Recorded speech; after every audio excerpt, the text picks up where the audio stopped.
welcome back to DCS. We're going to make a quick video here just talking about hovering the UH-1 and specifically how to learn to hover in these helicopters that don't have any kind of stability augmentation. I've added another camera view here just to look at the actual control inputs.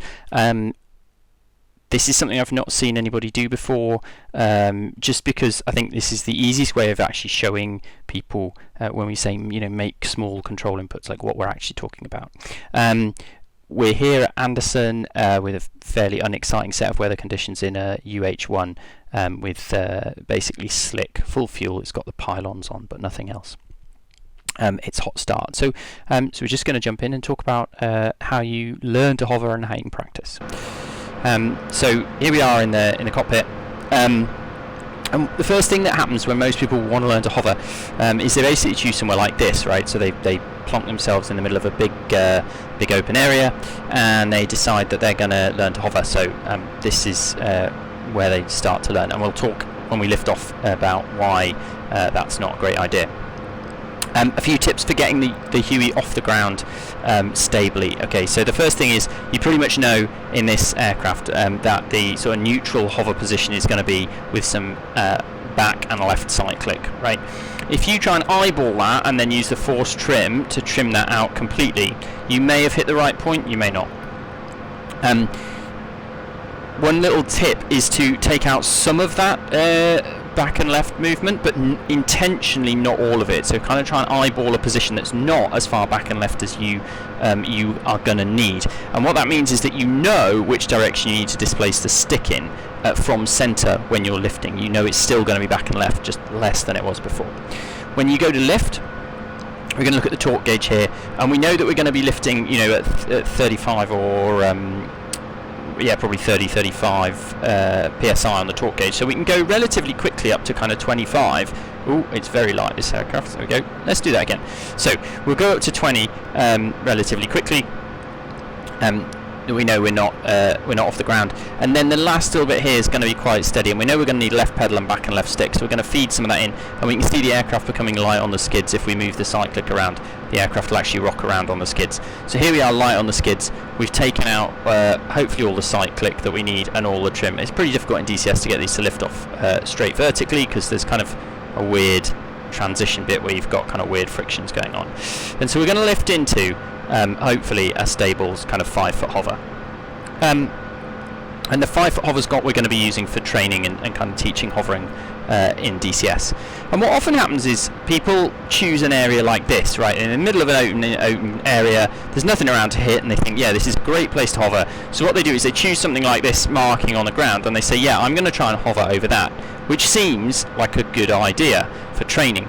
The problem is that what that does is it produces, it sort of focuses you on trying to get back to that marking, right? So it's behind and left, so I'm going to try and move back and left towards it, and then I'm going to kind of get to it, and then I'm going to put some control input in the other way to try and stop, and then I'm going to go over here, and now it's behind me, and I don't really know. So I'm kind of concentrating on this thing that's underneath the aircraft, and it's producing the idea in my head that what I'm trying to nail is a position, right?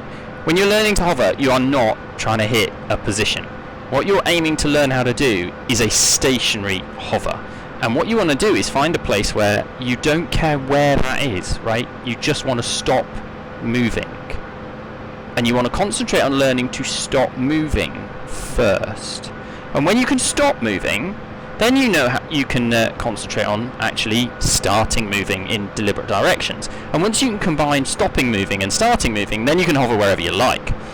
But to practice that, we need somewhere with ground references. So what we're going to do is we are going to go and find a place that has some ground texture and also has something to look at. And so we're going to go, let's go over here.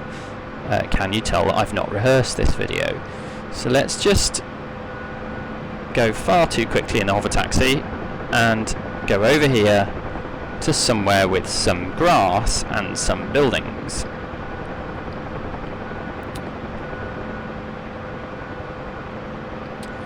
So over here is a nice open area. There are some lights, but we can probably avoid those. There's some grass, so it'll have some ground texture.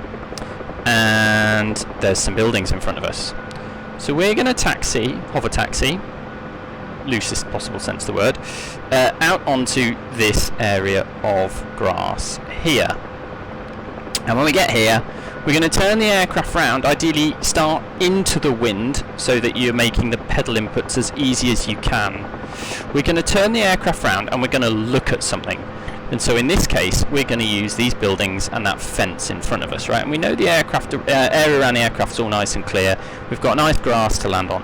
And so what we're going to do now is we are just going to sit here and learn to be stationary. I don't care where I am, it's a big field, it's all the same. I couldn't really tell if I was over the same bit of field or not anyway. So what I'm going to do is just concentrate on not moving. And this is the first thing when you're trying to learn to hover. This is the first thing that's going to make that process quicker and easier.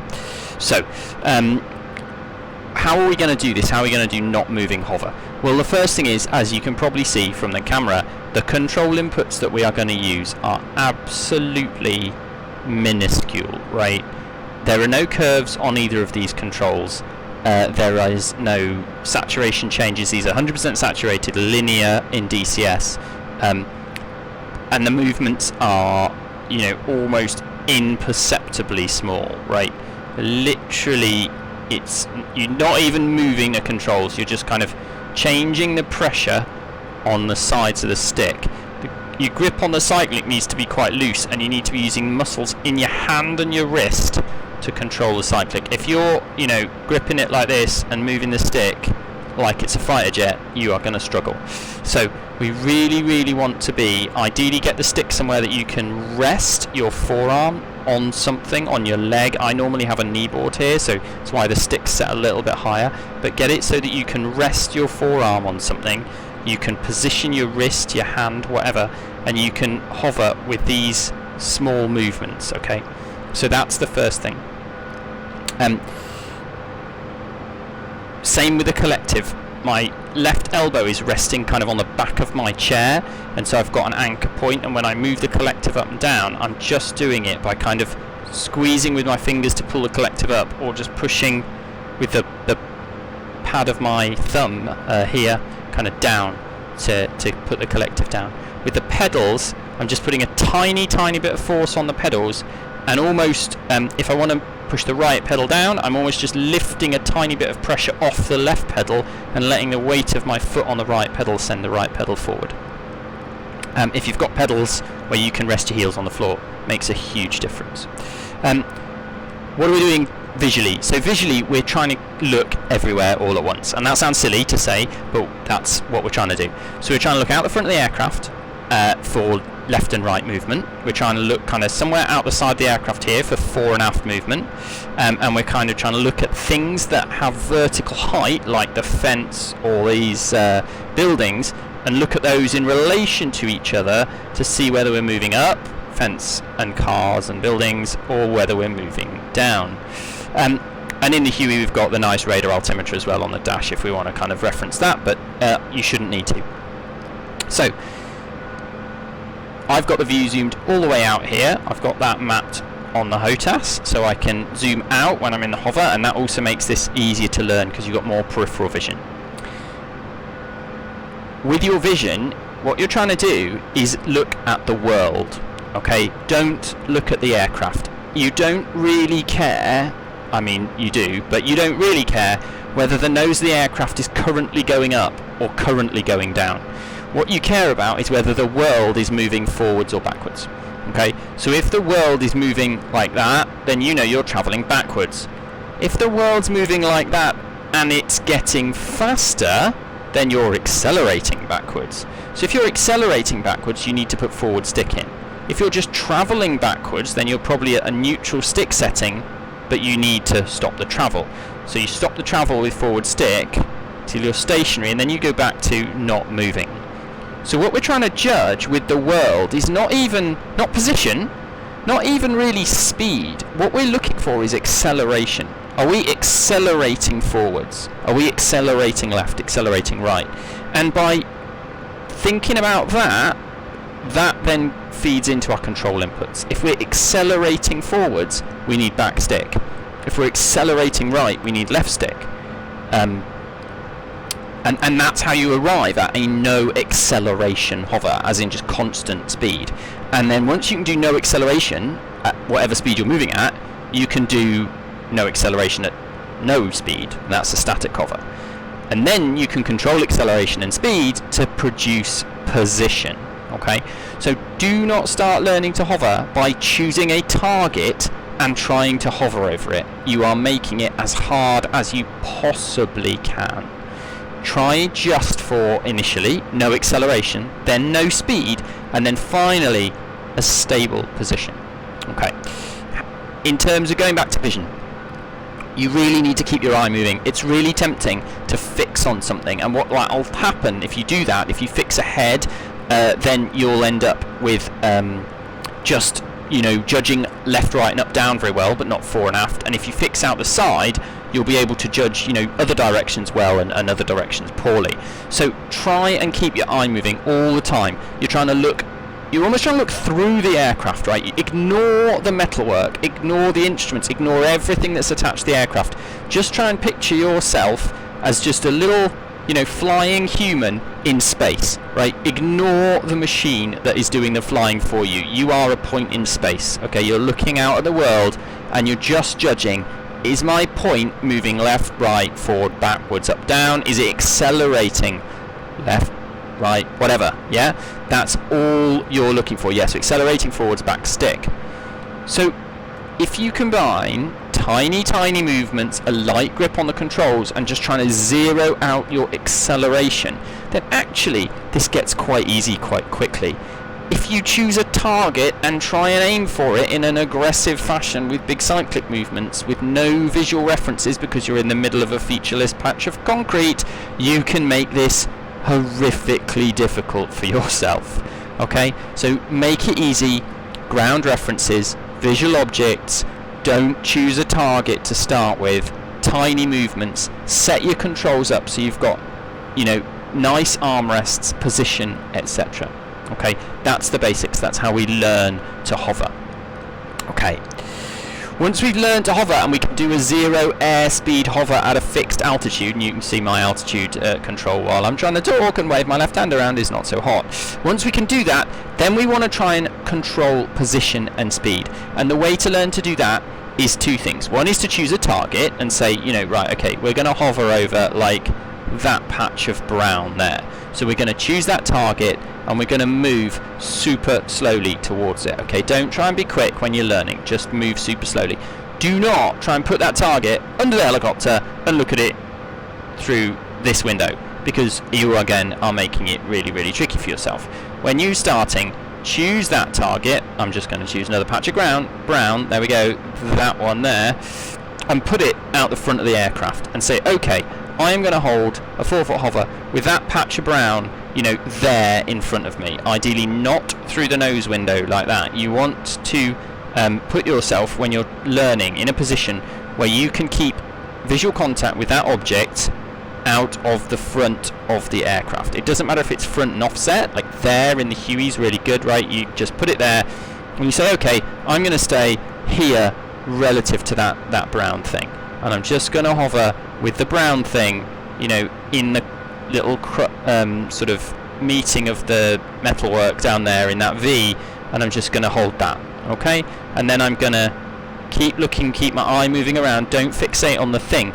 The problem once you start adding a thing in is the temptation is to match it up with a bit of the aircraft, okay? Almost a technique you'd use for like air-to-air refueling in a jet, where you say, you know, line this up with that and this up with this, and those are your references. The problem, of course, in a helicopter is as you manipulate the cyclic and the pedals, the airframe moves around, so you can still be in the same relative position, you know, in relation to that brown thing, but it might be in a different place on the canopy because you're currently, you know, in a different attitude because of wind, or, you know, you're right skid low or left skid low, whatever, because of a crosswind. So try and choose an object that you can keep a reference to without having to line it up with something. So for example, we could go and choose one of these fence pylons, right? So we could say we're going to hover next to this fence pylon that is the one that is in line with the red car, and we're going to keep it lined up with the red car, and we're going to stay, you know, a distance away from it. So we're going to stay here, and we're going to try and keep that fence pylon lined up with the red car, you know, and keep the same distance away from it. And that would be a nice little exercise. Okay. The other exercise that is really useful is to do different kinds of turns, and for this probably doing them in a box is not the best way, but a way I would suggest probably the best way in DCS. So go and find yourself some space, again not ideally like a big, you know, honking massive patch of concrete, but let's start with one of these little concrete pads, so like this one in front of us, right? Let's go there. So we're going to go over there, and what we'll do is we'll position the aircraft in the middle of that concrete pad, and we'll do some pedal turns, and we'll try and stay, initially our objective is to just stay inside the concrete, and that's good. It gives us good visual references. Ideally we choose one with like some vertical objects around it but not right next to it, but at least here we've got edges, we've got defined ground texture that we can look at. And so what we're going to do is we're going to go into the middle of the concrete pad, and we're going to say, okay, I'm going to come to my 5-foot hover, I'm going to be stationary, don't care about where I am, remember it's just about stationary, and then I'm going to do some pedal turns. So I'm going to do left pedal turn, rotor RPM is going to essentially increase relative to world, so collective goes down a little bit, and then we're going to stop after a 180 of turn, okay, and then maybe we do a 90 of turn, and we see we're drifting, so we're going to try and get back to the middle. And if you just keep doing this, you'll learn what control inputs you need when you do a pedal turn to keep the aircraft in the same place. So in the Huey, we know we always need a bit of forward cyclic and into pedal cyclic. So if we're turning left, we're using forward and left cyclic. That's a characteristic of the aircraft. So just doing simple turns, what we call turns about the mast. So in other words, turning where the center of rotation should be, the rotor mast of the aircraft, right? So that's the first thing. And then once you can do those and stay in your box, you maybe could choose a smaller box or a point object to do those over. The other thing that I know there's a few videos sort of demonstrating these is doing turns about the nose and turns about the tail. So for example, we could choose, I'm heading for the junction of this little concrete path and the runway here. We could choose that, and we could do turns about the nose and turns about the tail. And this is also really good for learning control coordination. So we're going to again come to our 5-foot hover, zero out our ground speed. That's always the first thing in the hover. 0 ground speed, 0 ground speed, 0 ground speed. Lovely, 0 ground speed. And now I'm going to do a little right hand orbit around at 4,000 foot marker. I'm just going to orbit round to the left, and you do them slowly, do them quickly, do different directions, trying to stay the same distance away. We're getting a bit closer, yada yada yada. Okay, so this is turns about the nose, where the nose of the aircraft is reference a point. I mean, in theory, you know, you put the nose exactly on that point. When you do a really small circle, turns about the nose, like that. But however you like to call it, the technique's the same. And then what we can do is you can do the equivalent, which is turns about the tail. So we point the tail at the object, try not to choose something you're going to prang with the tail rotor, and then you go round the object. So that you go around the right this way. This is a bit more difficult in DCS to judge whether you're doing it well or not. I'm not doing it well here. I'm doing a lot of rotating and not a lot of actually moving sideways. And so there's a few of the maps that have actually got circular helipad objects. So I think at Nellis there's one up the north end near the Jolly Ramp that works quite well. There's a few circular pads here at Anderson which you can find, and you can just use the edges of those to do turns about the tail. The other thing that's really useful is just tracking a line. So I'm going to go to the middle of the runway,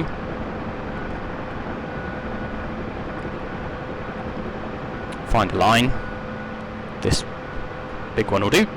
And just practice, can I follow the line? Can I follow the line when it's straight ahead? Can I follow the line in a 45-degree crab?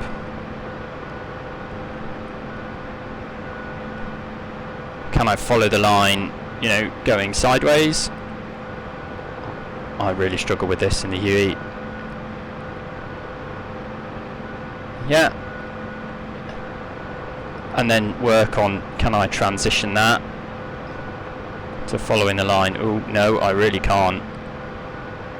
I really can't. Yeah, there you go. So, good little exercise. Whenever you're doing these, whenever the aircraft gets too quick, come back to, I just want to stop. Just stop where you are, have a breather, spend 60 seconds in a zero ground speed hover. Okay, eye moving, looking around. It's very easy when you're doing those exercises to become fixated on the object, the line, the sign, the pad, whatever you're using as your reference. And so what you want to do is go back every so often to this just zero ground speed hover, eyeball moving around, looking all over the place, looking out the side, ahead, down, up, keeping all of that in your vision and starting to work on ignoring the airframe. Okay, and once you've got back to nailed that, yeah, comfortable, settled, vision settled back in, then you can go back to that exercise that you were doing and see if you can do it better and pay less attention to where the aircraft is. And it's particularly true if you have been flying, you know, in a phase where perhaps you've had to pay attention to things in the aircraft, you know, tactically using weapons or on instruments, and then you kind of lose that mental model of not looking at the airframe and just looking at the world. And then if you go back to the hover and do that zero ground speed hover thing for a minute, you suddenly find, hey, look, I'm much better at it than I was before, because I've recalibrated my eyeballs and my brain for that zero ground speed hover scanning pattern where I'm not looking at the metalwork and the instruments. And every time you find yourself struggling with the hover, then you want to go back to that exercise of just not looking at the aircraft, zero ground speed hover over, you know, not over a point, not trying to zero out a position, but just how stationary can I make this helicopter? You know, how little stick waggling can I do? How small can I make the control inputs? How much time can I spend as close as possible to stationary? And that really is the thing, especially in the simulator where you haven't got any feel. It's this eye calibration to get your brain used to what it needs to do with its visual scanning pattern in order to let you accurately assess drift and acceleration and therefore feed the appropriate cyclic movements. Okay. Last word about the Huey. Obviously it doesn't have a stability augmentation, so other aircraft may be easier to hover, but it doesn't have a stability augmentation, so it's really good for learning. It does, however, have a teetering rotor. And what, if you don't know what that means, just Google it, but basically the rotor is flexible on the top of the mast, okay? The rotor does not transmit any twisting loads to the mast. So when we move the stick forward, the rotor isn't twisting the aircraft forward, okay? What's happening is the rotor disc is tilting forwards and it's pulling on the top of the mast. And by pulling the top of the mast, it pulls the aircraft forward. Okay, so essentially you're just like a big pendulum hung under the rotor. And what that means is there is a lag, and that lag is long. Okay, so when you move the stick back, it is not an immediate backwards movement. Okay, first the rotor moves, then the aircraft moves in attitude, and then it starts actually going backwards. But you can see there is a, if you're comparing it to any kind of reasonable aircraft, there is a shockingly long lag, which is why we don't use teetering rotors very much. So one of the things that you just have to allow for is the lag time, and what that means is when you're hovering that you spend a lot of time putting a control input in, left stick, and waiting to see what happens. So again, if you go back to the whole soup stirring, I'm going to try and hover over an exact position with 10,000 small movements, it's just not going to work in the Huey, because all of these movements, you've added 5 more before you've seen the effect of the first one. You can hover like this, I'm not saying it's not going to work, but it's just not, it's not training your brain to understand what the aircraft's doing. Okay, what you want to do to start with is just learn to make fewer movements and make them smoother and smaller, and just accept that there is a lag time. And that's why that open field, but with references, is a good place to start, because you don't care if you get a bit of drift on. Okay, you've got space and time to experiment. You can be like, hey, I'm moving forwards. Okay, well, I'll put some back stick and wait. It wasn't enough. Bit more and wait. Oh, it's kind of working. A bit more. Okay, kind of working. Yeah, that's definitely working.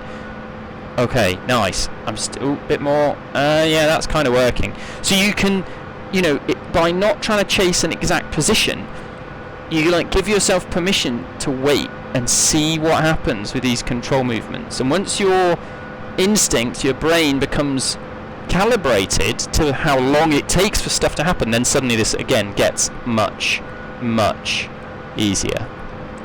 So there we go. Hopefully that's learning to hover in the UH-1 tips and tricks.